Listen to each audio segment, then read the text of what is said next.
안녕하세요. 이지의 이지하게. 오늘은 사도행전 8장 말씀을 묵상해 보았습니다. 릭 워렌 목사님과 이분이 쓴 목적이 이끄는 삶을 모르는 그리스도인들은 별로 없을 것 같습니다. 2003년도에 처음 출판된 걸로 제가 기억하는데 지금까지도 꾸준한 사랑을 받을 정도로 참 좋은 책인 것 같습니다.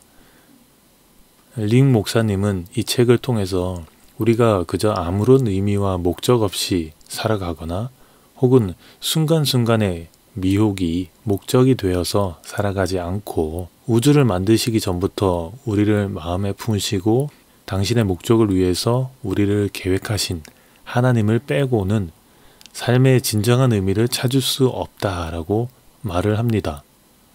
그런데 이 책에서 유난히 눈에 띄는 부분이 있는데요.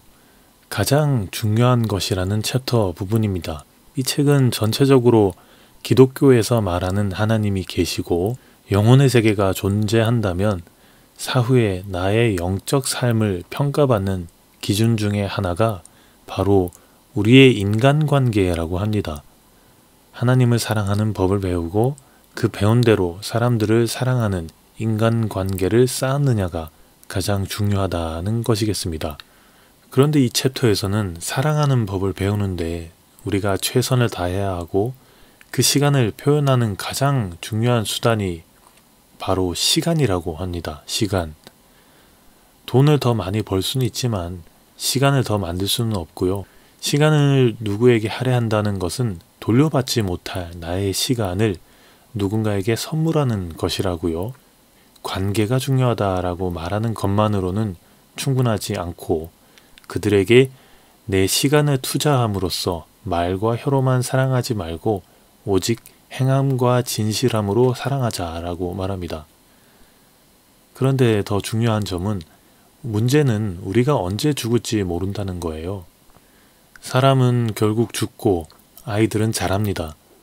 그리고 우리의 미래는 당장 1시간 뒤도 예측할 수 없기 때문에 사랑하는 데 시간을 할애하는 것을 미루지 말라고 릭 목사님은 권면합니다.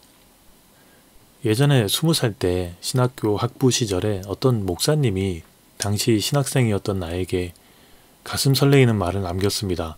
환경을 뛰어넘어라 라는 말이요. 한 20년 정도가 지난 지금 돌아보면서 생각해보면 그게 틀린 말은 아니에요. 그러나 그게 마냥 옳지는 않았고요.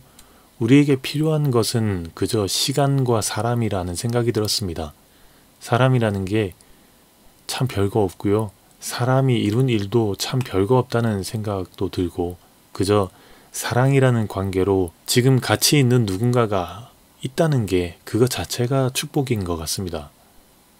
릭 목사님은 말합니다. 삶을 가장 아름답게 사는 방법은 사랑하는 것이다. 사랑에 대한 가장 좋은 표현은 시간이다. 그리고 사랑하기 좋은 순간은 바로 지금이다. 이렇게요. 릭 목사님의 말씀을 종합해보면 우리는 살아있고요. 살아가고 있습니다. 그리고 그 과정 중에 사랑 그 자체가 목적이라고 하는 것 같습니다. 하나님을 사랑하고 이웃을 사랑하는 것이요. 그런데 한편으로는 이 목적이라는 단어 자체에 가끔씩은 매여서 그 목적이 수단이 되어버리는 경우가 더러 있는 것 같습니다. 무슨 말이냐면 하나님의 말씀을 근거로 사랑을 말합니다. 그렇지만 그래서 무엇을 할 거냐? 이렇게 묻는 경우가 더러 있습니다. 사랑 자체가 목적이 아니라 그것으로 무엇을 할 거냐고 묻습니다. 에릭 프롬은 말했습니다. 미숙한 사람은 말한다. 당신을 사랑해요. 왜냐하면 당신이 필요하기 때문에. 성숙한 사랑은 말한다. 당신이 필요해요. 왜냐하면 당신을 사랑하기 때문에. 인생을 살아가는 태도를 크게 둘로 나눌 수 있다라고 하더라고요. 하나는 하루하루 채우는 삶이고요. 하나는 하루하루 비우는 삶입니다.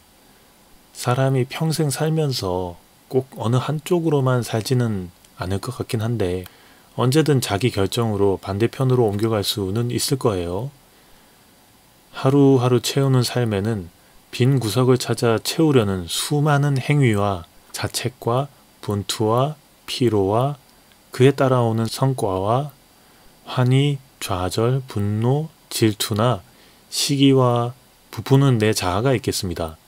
반대로 하루하루 비우는 삶에는 받아들임과 포기와 정리와 버림과 절연과 은둔과 침묵과 홀로 있음과 여백이 있을 것 같습니다. 그런데 가끔 여기에도 때때로 분투나 좌절이 있어요. 버리고 비우는데도 욕심이 작용하기 때문입니다. 보통은 어느 한쪽으로 확 쏠려 있다기보다 조금씩 양쪽에 걸쳐져 있겠지만 그래도 큰 줄기는 이쪽이나 저쪽으로 치우쳐져 있을 거예요. 어느 쪽으로 살지는 각자의 결정이겠고 다른 사람의 결정에 이러쿵저러쿵 말할 필요도 전혀 없을 것 같습니다. 자기 인생이니까요. 대신 살 수 없으니까.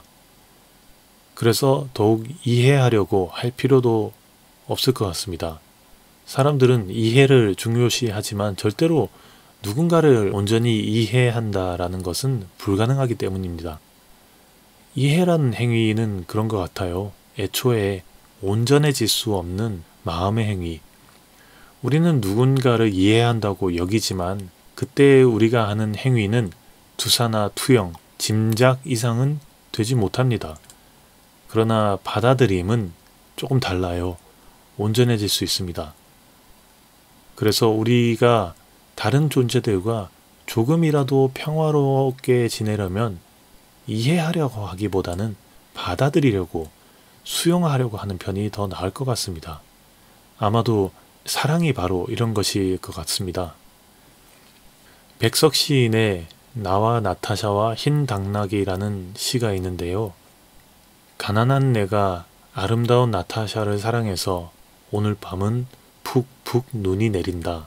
나타샤를 사랑은 하고 눈은 푹푹 날리고 나는 혼자 쓸쓸히 앉아 소주를 마신다. 소주를 마시며 생각한다.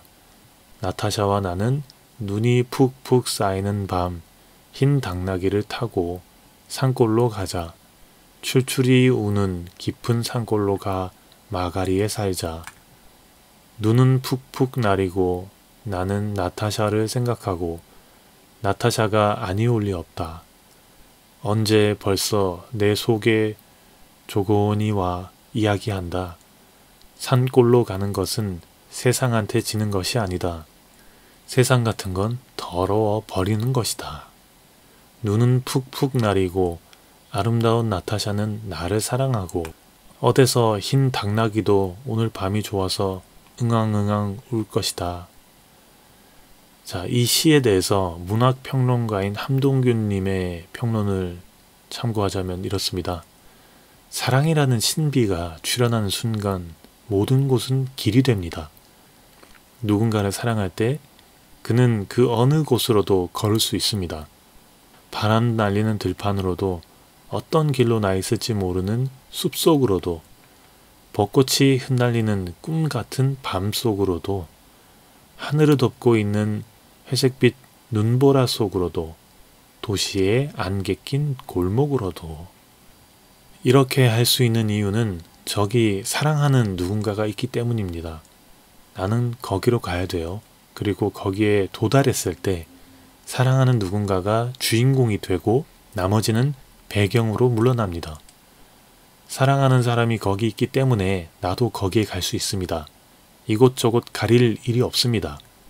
그 누군가를 향한 길이 아니라 그 누군가 자체가 길이 됩니다.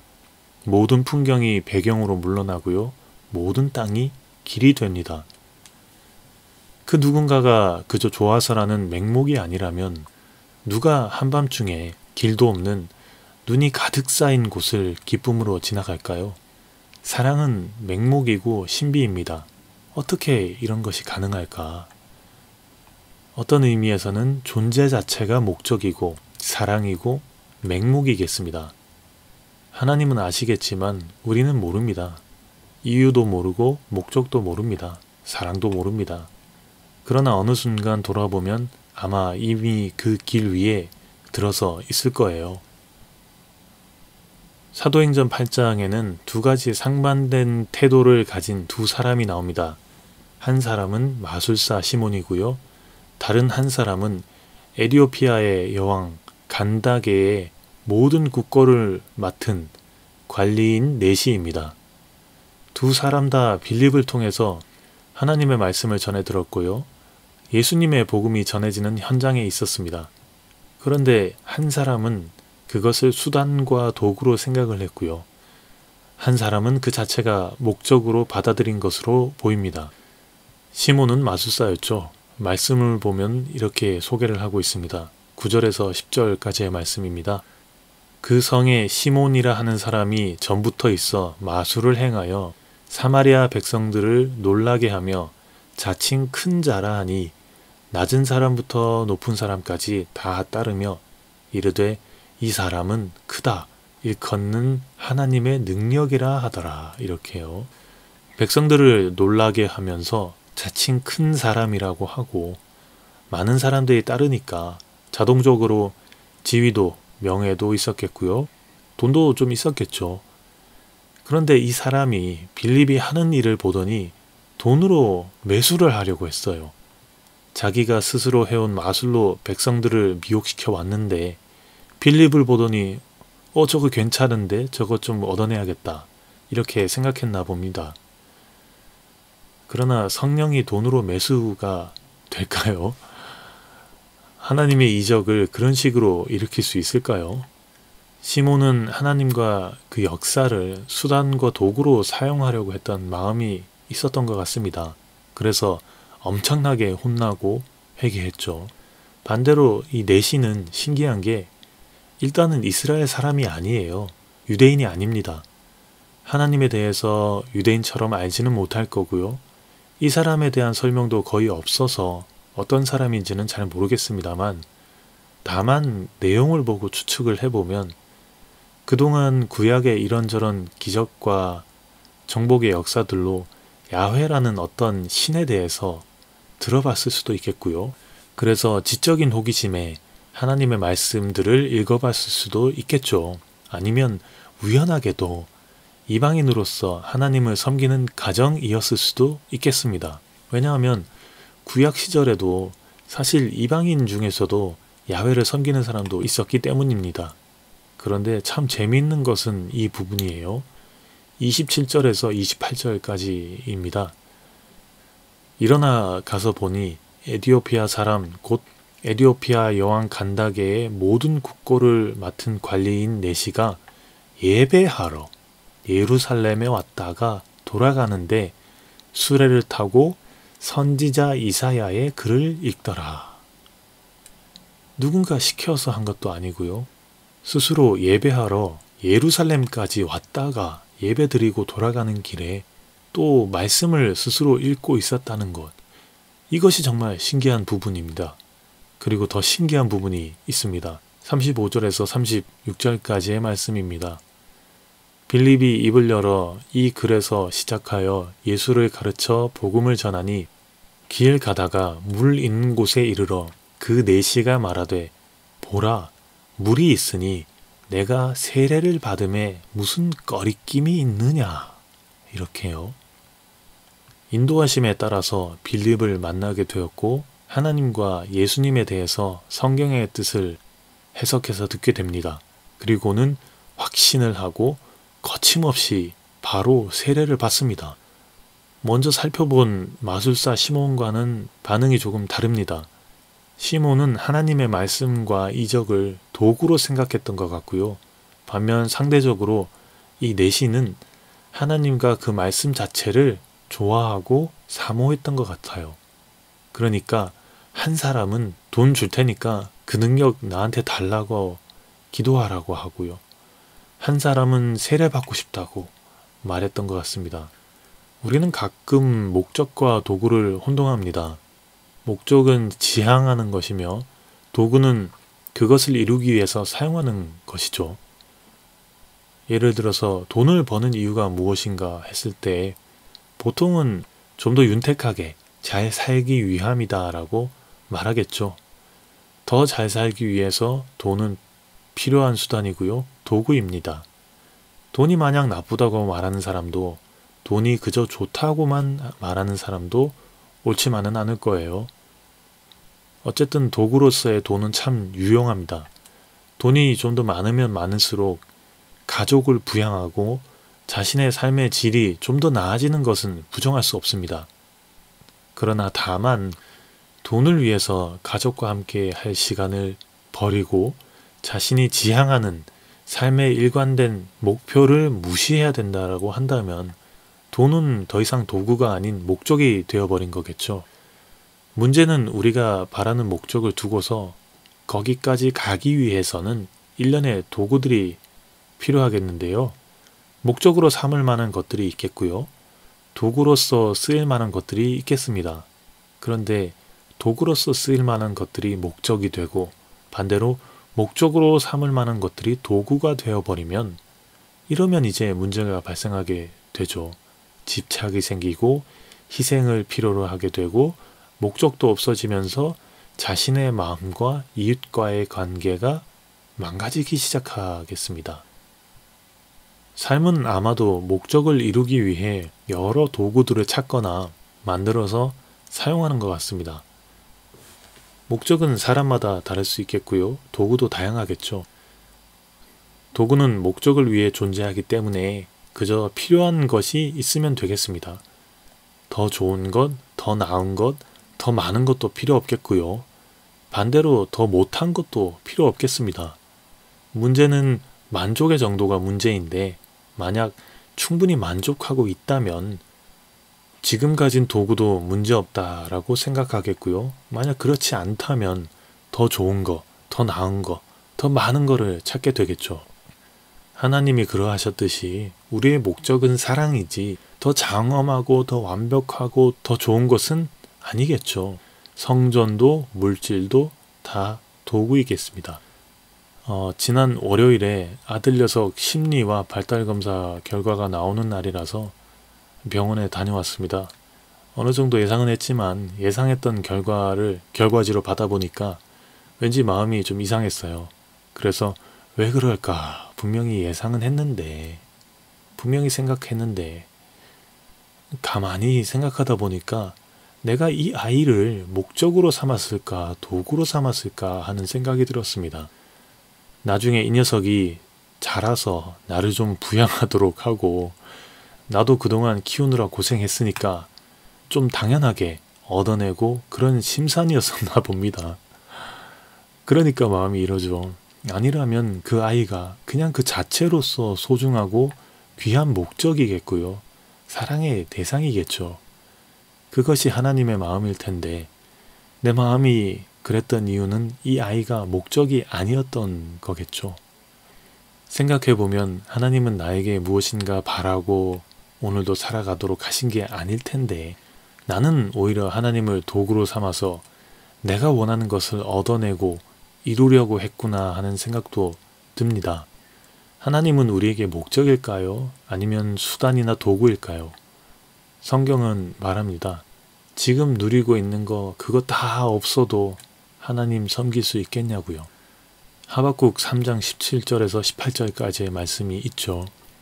비록 무화과 나무가 무성하지 못하며 포도나무에 열매가 없으며 감람나무에 소출이 없으며 밭에 먹을 것이 없으며 우리의 양이 없으며 외양간에 소가 없을지라도 나는 여호와로 말미암아 즐거워하며 나의 구원의 하나님으로 말미암아 기뻐하리로다. 이것이 가능할까요? 너무 힘든 말씀입니다.